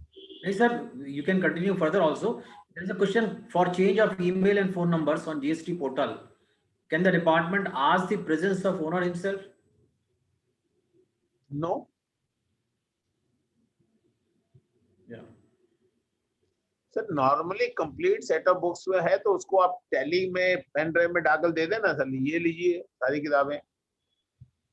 Computer तो आज किसी ऑफिसर के पास ना हो ये तो पॉसिबल नहीं है। First of all he is not concerned with your expenses. When I talk about indirect taxes then I am mainly concerned with the discharge of output tax liability and liability and the reverse charge wherein certain expenses are involved, or with the claim of credit. So barring that, whether its expense is justified, not justified, he is not concerned about it. Purchase of machinery, in case you are claiming the credit, then only he is concerned, otherwise he is not concerned. So in case he is asking for the complete books of account, normally I have not seen that kind of notices, then it's very easy for you. Give a pen drive and serve it to him. बिल्कुल ठीक है sir. They ask for 5-year information with all complete books of accounts. 5 years information is necessary to be 5 year, as I told you, there is a limitation period. Unlike income tax, where each year is a independent year, for each year you have to follow the procedure. Here, as I told you, the show cause notice can be served. Of course, the assessment procedures are also there. I am not telling it because they are contained in 59 to 64. That is a long topic. But so far as this 5-year information is concerned, that is not in the case of assessment. That is only in the case of show cause notice, and that too when it has been issued under section 74. जैसे मैंने आपसे बताया कि due date के 5 महीने के 5 साल के अंदर उसको एडजुडिकेशन कंप्लीट करना है। It is a very demarked change as compared to the earlier law. Service tax और एक्साइज में शो कॉज नोटिस इशू करने का टाइम होता था, एडजुडिकेशन का टाइम नहीं था। जबकि इस लॉ के अंदर उन्होंने एक अपर लिमिट रख दी है जहां एडजुडिकेशन करने का टाइम है, उसके अंदर शो कॉज नोटिस इशू करने का टाइम। चलिए मैं अब बात करता हूँ 17-18 की। इसके एनुअल रिटर्न की ड्यू डेट थी 31 दिसंबर 18।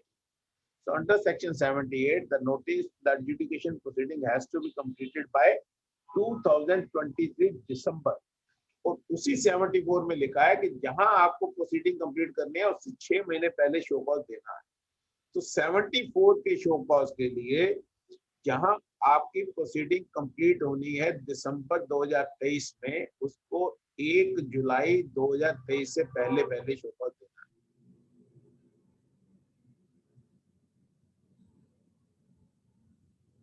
स्टेटमेंट नहीं है तो वहां ये पीरियड खत्म होता है 21 में, 2021 में, 3 साल में। और 2021 के 3 महीने पहले, दैट मीन्स उसको आपको 30 सितंबर 2021 से पहले पहले शो कॉज देना है। तो जिस केस में उसने शो कॉज 30 सितंबर को देना है और उसके लिए आपको स्टेटमेंट रिकॉर्ड करनी है, now we have already started in 2021, तो ही has only 9 months. But normally क्योंकि डिपार्टमेंट हमेशा 5 ईयर लगाता है, तो ये फुल फोर्स में जो लिटिगेशन आएगा वो जब जून 2023 में शो कॉज की लास्ट डेट होगी, उससे पहले आप पे प्रेशर ज्यादा। सर इसमें क्वेश्चन है शिवा सिंह का, for change of email and phone number on GST portal can the department ask the presence of the owner himself? नहीं सर, मैंने आंसर दे दिया कि it is not required, is not required even if the, हाँ ठीक है sir. Then the next question was complete books of accounts answered. Then they asked, the next question is 5-year information. I have told you why they ask for 5-year information. yes. क्योंकि अब ये period यहाँ होगा तो वो आपको show cause देंगे 1 जुलाई 2017 से लेकर 31 मार्च 2018 का पहली बार। उसके बाद धीरे धीरे टाइम बढ़ होता जाएगा और 2028 में भी वो 23 का दे सकते। 5 साल का पीरियड उनके यहाँ टाइम बढ़ होता है, तो इसलिए वो 5 साल का रिकॉर्ड आपसे मांगते हैं। ये सर अब क्वेश्चंस तो नहीं है, लेकिन सर कुछ और आप बताएं सर। देखिए सर, जीएसटी तो अब एक बहुत बड़ा सब्जेक्ट हो गया। हमने आज सिर्फ एक सेक्शन पढ़ा जिसमें 2 सब क्लॉजेस थी और मेरे ख्याल से 10 लाइनों का वो सेक्शन था, जिसको डील करने में मैंने 1.5 घंटा लगाया। और मैंने अभी भी केस लॉ को ज्यादा डिटेल में नहीं डील किया, because most of my professional brothers are into compliance and not into litigation. Yes sir. So long as GST is concerned, I'll say that now it has become a full-fledged subject, wherein approximately 180 sections, then IGST, then notifications, circulars, 900 notifications has been issued after the implementation of this law. 900 changes have been done, not notification, changes. Now, I think whenever I get in touch with my professional brothers, तो मैं जहां थोड़ा सा worried होता हूं वो होती है क्रॉस चार्ज।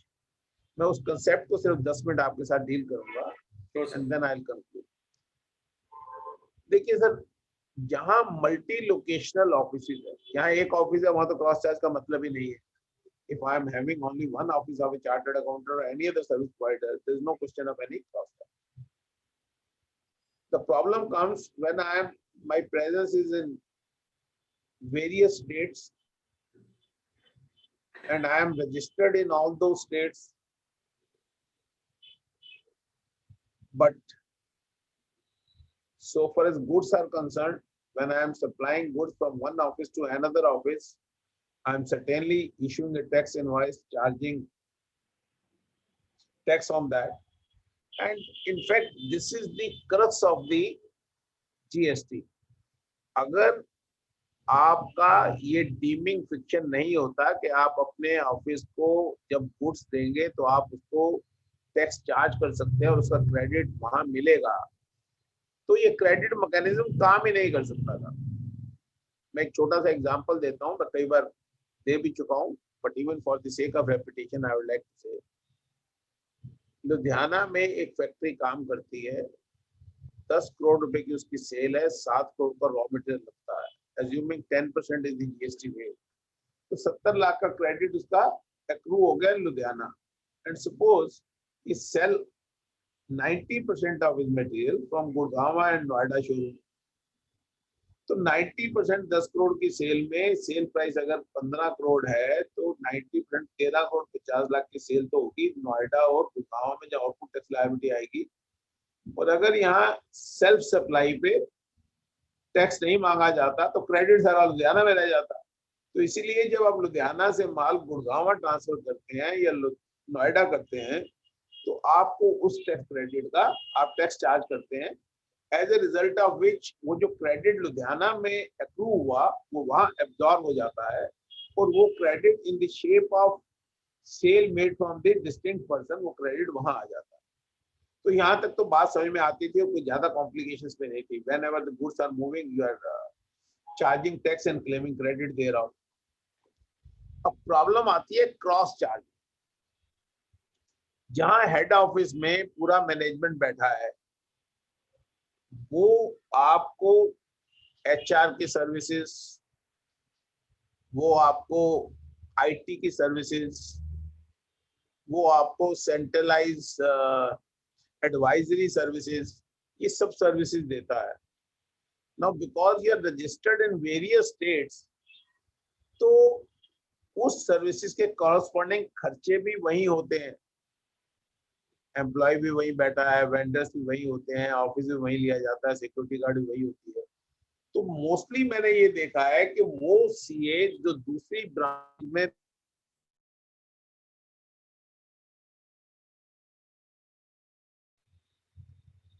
हालांकि ये इशू कई बार कई अथॉरिटी ऑफ एडवांस रूलिंग में हाईलाइट हो चुका है। सर आपकी आवाज कट गई, जरा फिर से बोल दीजिए। मैं ये कह रहा था कि वो सर्विसेज हेड ऑफिस से उन दूसरे ऑफिसेज में जाती हैं जहां वो रजिस्टर्ड है, बट अनफॉर्चुनेटली इसकी इनवॉइसिंग नहीं की जाती है। When these two offices are treated as distinct persons, और in most of the cases even common services जो दूसरे ऑफिस में यूज होती हैं उनके इनवॉइसेस भी हेड ऑफिस में आते हैं और उसका भी आईएसडी रजिस्ट्रेशन नहीं लिया जाता है।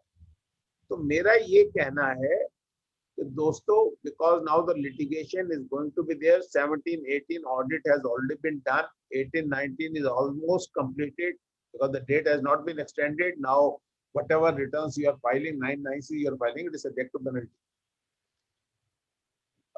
unless otherwise some court judgment comes and provide you an immunity. तो next year में कम से कम इसको जरूर देखें। My humble suggestion to all my professional brothers is wrong should never be perpetuated. कभी भी गलती को आगे एक्सटेंड नहीं करना चाहिए। आप ये मत सोचें कि हमने पहले 2 साल में नहीं किया तो अब क्या होगा।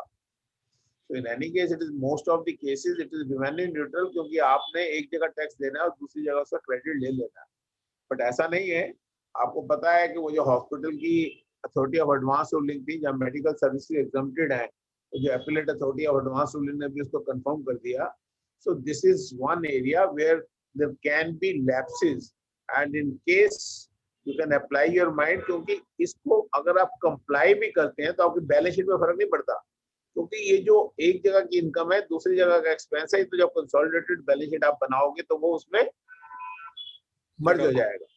तो इस कंप्लायंस की भी लिटिगेशन आ सकती है। जहां कहीं सीरियस नॉन कंप्लायंसेस हैं वहां कंसल्टेंट से कंसल्ट करें या खुद अपना दिमाग लगाएं और उसको अप्लाई करने की कोशिश करें। सेकेंडली, एक रजिस्ट्रेशन में मैंने एक बहुत बड़ी प्रॉब्लम देखी है। बाय एंड लार्ज आपने रजिस्ट्रेशन लिया एक शोरूम से और उसमें 3 गोडाउन है आपके, आपने 2 रजिस्टर्ड करा दिए, एक भूल गए। अगर आज आपके यहाँ सर्वे होता है, सर्च होती है या कोई एक्शन होता है डिपार्टमेंट का, तो जो गोडाउन है सिर्फ उन्हीं का ही स्टॉक आपके यहाँ माना जाएगा, डिफरेंट सारा स्टॉक है जो सेल टैक्स में भी था।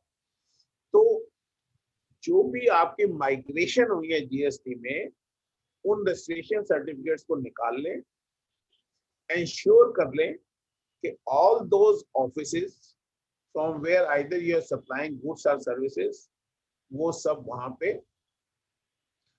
रिकॉर्डेड है। अगर नहीं है तो उसको करंट डेट से भी करा सकते हैं, बैक डेट से भी करवा सकते हैं। The only thing is if you get it done from the back date, you want to say because this showroom or this godown was always there but we have never incorporated it, तो penalty लग सकती है।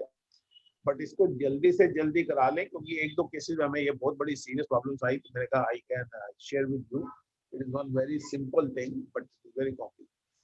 तीसरा मैं आपको बता रहा हूँ, मोस्टली जो आपकी लिटिगेशन होने वाली है वो इनपुट टैक्स क्रेडिट में होने वाली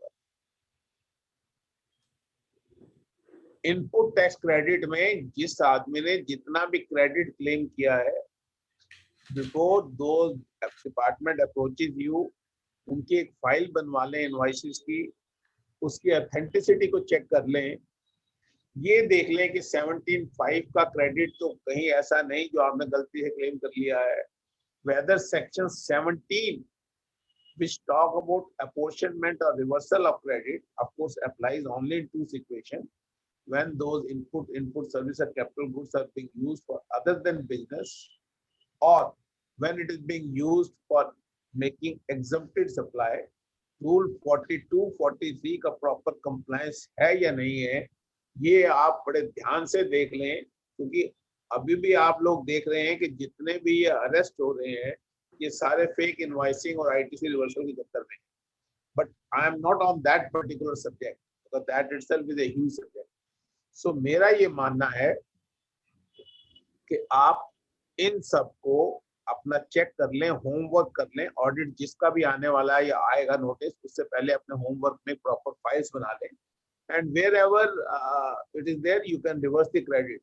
Of course once the audit notice comes the penalty लगेगी, but then that penalty will be very negligible, 15% कह सकते हो आप, because the department, अगर आप अपने आप करना चाहते हैं तो उस टाइम पे penalty है ही नहीं, अगर नोटिस से पहले अगर आप कर देते हैं, तो that is very important.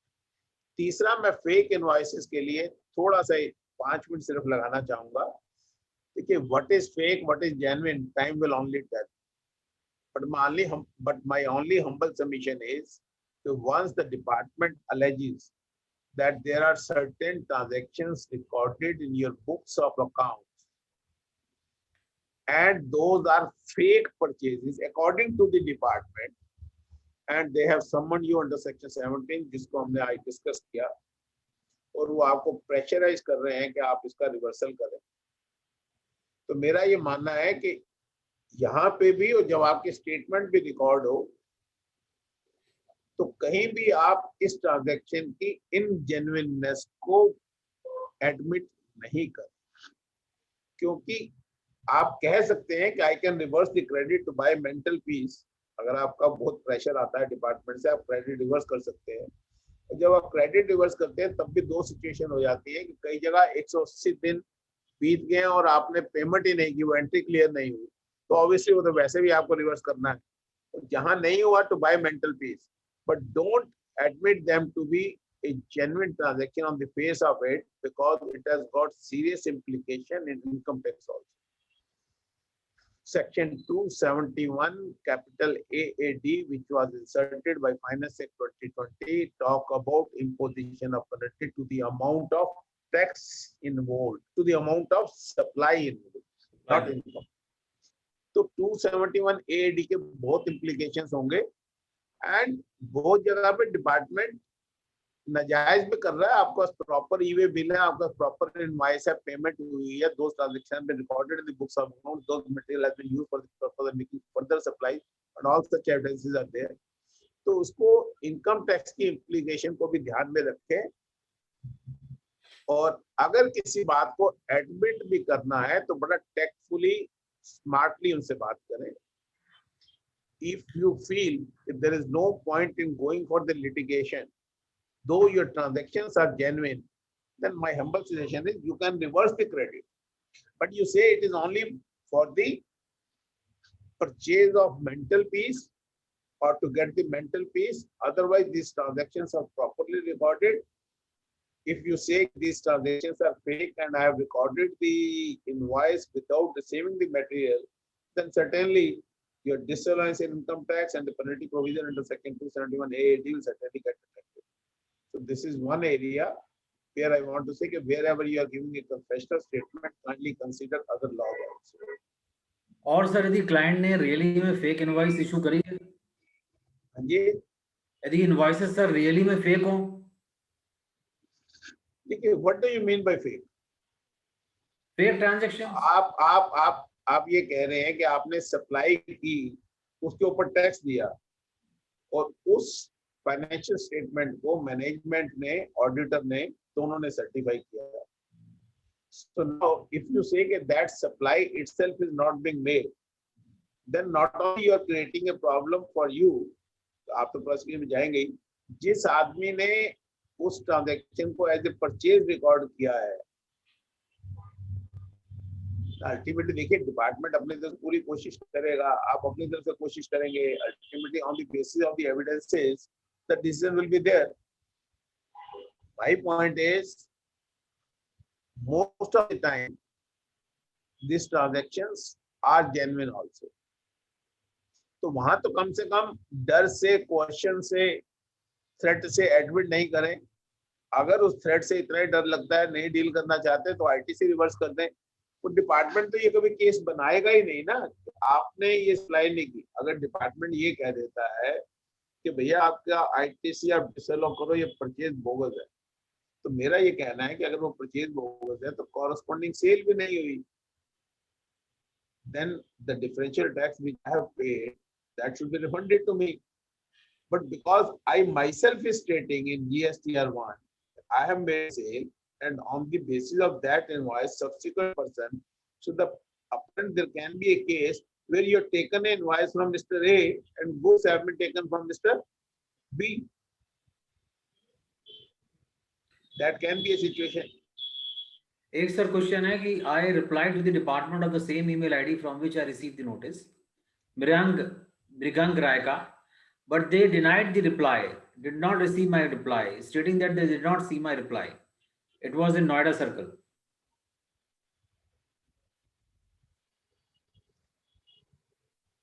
Shiva Singh, Last Mriyank Rai. the officer to be Miranga.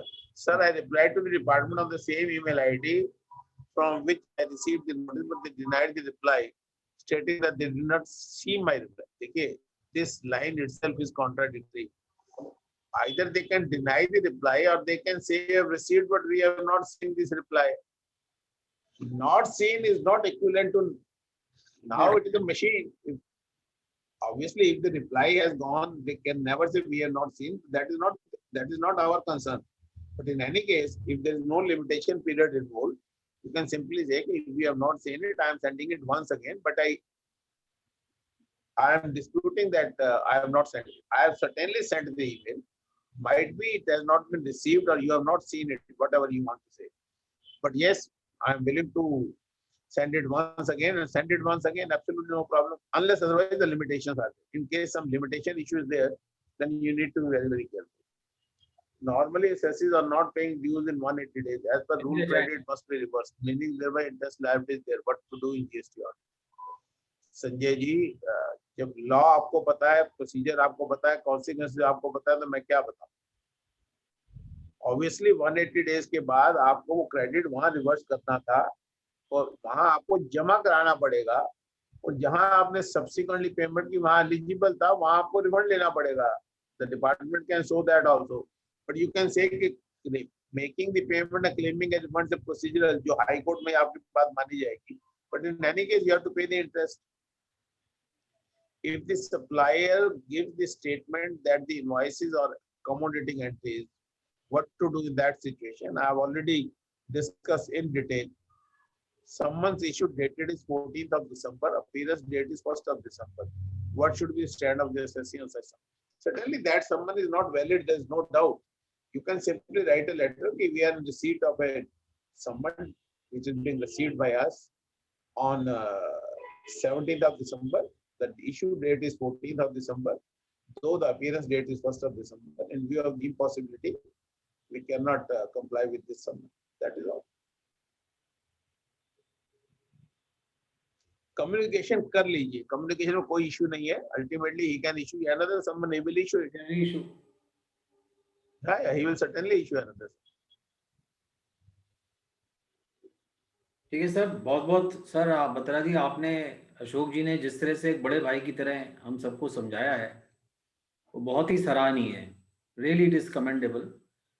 और जैसे छोटे ब्रदर्स को समझाया जाता है कि देखिए आप लोग अभी कंप्लायंस में हैं, लेकिन अब आपके ऑडिट हो रहे हैं और अब बहुत सारी चीज़ों की लिटिगेशन अब शुरू हो जाएगी, तो थोड़ा ख्याल रखिए अपने क्लाइंट्स का और सीनियर लोगों से कंसल्ट करिए, जिससे कि आप अपने क्लाइंट्स को सेफ रख सकें और उनको सर्विसेज प्रोवाइड कर सकें। तो thank you very much sir, आप सर आए और आप हम लोगों को सब ये सब चीज़ें सिखाई, बहुत बहुत धन्यवाद। और मैं उम्मीद करता हूँ सर आगे भी हमें आपके मार्गदर्शन और सहारे की ज़रूरत पड़ेगी, और तब तक आप हम सब लोगों को अपनी नॉलेज और सहायता प्रोवाइड करते रहेंगे।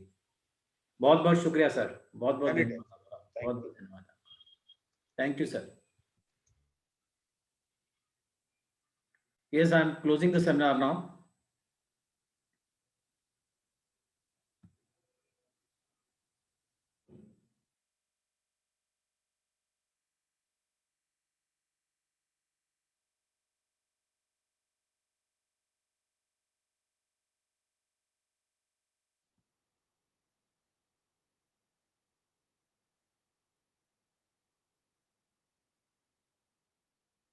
आप सभी पार्टिसिपेंट्स का बहुत बहुत धन्यवाद इस सेमिनार को ज्वाइन करने का। और मैं ये प्रोसीजर मैं देखता हूँ कि किस तरह से मैं आपको पास। मोहन जी, हम ये स्लाइड्स कैसे, पावर पॉइंट स्लाइड्स कैसे शेयर कर सकते हैं? मोहन जी अनम्यूट करिए, आप म्यूट हैं। मोहन जी अनम्यूट करिए, अनम्यूट। सर ये 200 लोगों की, जितने भी लोगों ने अटेंड किया है, इन सबकी मेल आईडी मेरे पास है, मैं इन सबको भेज दूंगा, कोई इशू नहीं है, और बाकी औरों को भी भेज देंगे, कोई प्रॉब्लम नहीं है। ठीक है सर, वंस सर अगेन। से मेरे पास मेल आ जाएगी, आपके पास आए तो आप मुझे भेज देना, नहीं मैं सर से मंगा लूंगा, भेज दूंगा सब। बिल्कुल ठीक है, ठीक है। Thank you so much sir, सबका आने का बहुत बहुत धन्यवाद, पार्टिसिपेट करने का। Thank you so much once again. Thank you sir. Thank you Mohan okay जी। Bye. Bye thank you Mohan ji, जी। Thank you sir, bye. 6 बजे बात 3 मिनट